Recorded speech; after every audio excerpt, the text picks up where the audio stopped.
Hoje vamos estudar a Mishnah 3 e 4 do segundo capítulo da Ética dos Pais, ainda nos ditos de Rabban Gamliel. Ele era um grande sábio, um grande líder que cuidava muito da comunidade, como estudamos a importância de Auskim Matzibur, que eles se ocupam com a comunidade. E como continuação sobre isso, ele fala Revu Zehirim Barashut, tomem cuidado com o governo. No capítulo passado da Ética dos Pais, tinha um sábio chamado Shemaiah, que ele falou que você deve odiar o governo, se afastar dele. Mas Rabban Gamliel está explicando que a pessoa que ela se ocupa com a comunidade, muitas vezes ela precisa ter o contato com o governo, etc. Então ele fala, você precisa ter o contato, tudo bem, mas seja cuidadoso, refuseirim, toma cuidado, não pensa que tudo que eles vão te falar, eles vão cumprir. Eles se aproximam de você e te ajudam, na verdade só estão pensando em si mesmo para ganhar voto, para ganhar isso, para ganhar aquilo. Nirim que o Ravim Beshatanatan, eles parecem amigos enquanto estão tendo proveito disso,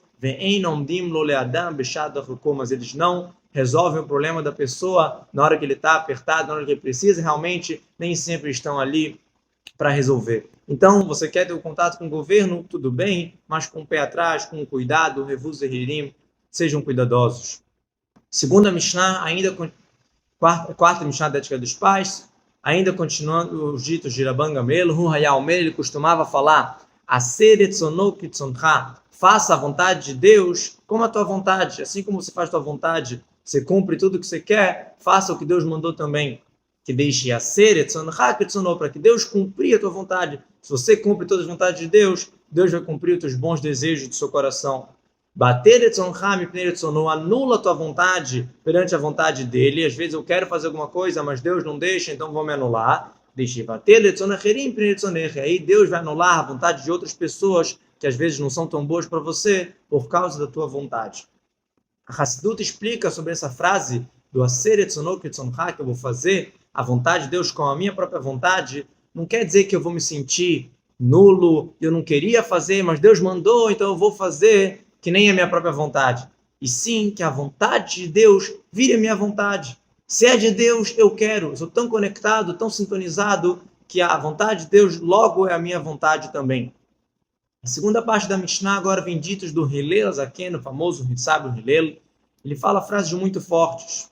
Al tifrosh min hatzibur, não se separe do público. Se o público está sofrendo, está passando uma situação, às vezes você não está naquela situação, você tem que sofrer junto, participar. Quando o público está alegre, você tem que participar junto. Não acredite em você mesmo até o dia da tua morte. Uma Gemara conta a história de um grande Kohen Gadol, sumo sacerdote, que ficou anos e anos servindo no templo e entrava no Kodesh Kodashim, no lugar mais santo, e depois de tantos anos ele largou tudo. A pessoa não pode desistir, não pode achar que já ganhou a guerra, sempre tem que batalhar, sempre tem que estar acordado, para o Yetzirah não derrubar a gente. Não julga o teu amigo até você chegar no lugar dele. A gente não sabe o que está passando por ele, qual foi a educação que ele teve, qual foi o caminho que ele passou para chegar nessa situação. A gente só está olhando aqui a cena, a gente começa a julgar. Julgar é função de Hashem, não é a nossa função. Não fale uma frase que ela não está clara, que ela não dá para escutar, pensando que no final vão entender. Seja claro no que você diz. Não se baseie que as pessoas vão entender, vão dar uma explicação que pode acabar entendendo errado e trazendo confusão. Uma outra explicação diz que isso se refere aos segredos. Se você tem um segredo, uma coisa importante que não deve ser contada, então não conta para ninguém, nem para o teu melhor amigo. Veja, se for falar para ele não contar para ninguém, a Gemara fala, as paredes têm ouvido, no final vão acabar chegando, sem querer ele vai contar, alguma coisa assim. Então melhor não falar, se é uma coisa que não é para ser revelada, melhor você não contar para ninguém. Ve'al tomar, e a última frase diz Hillel, ve'al tomar, não diga, quando eu ficar livre, quando eu tiver tempo, eu vou estudar. Shema lotipane, talvez você nunca vai ficar livre. As pessoas pensam, eu tenho que trabalhar, eu tenho que cuidar dos meus filhos, eu tenho que fazer muitas coisas, eu tenho muitas obrigações. Quando eu tiver mais velho, quando eu tiver algum tempo, eu vou estudar a Torá. Vai acabar que a vida vai, uma coisa corre atrás da outra, e a pessoa nunca vai achar esse tempo vazio para estudar a Torá, então tem que já agora arrumar a ordem das prioridades, né? Quando a gente fala que a gente não tem tempo para alguma coisa, a gente está querendo falar que a gente não dá prioridade para isso. Porque quando a gente quer uma coisa, a gente arranja o tempo para fazer.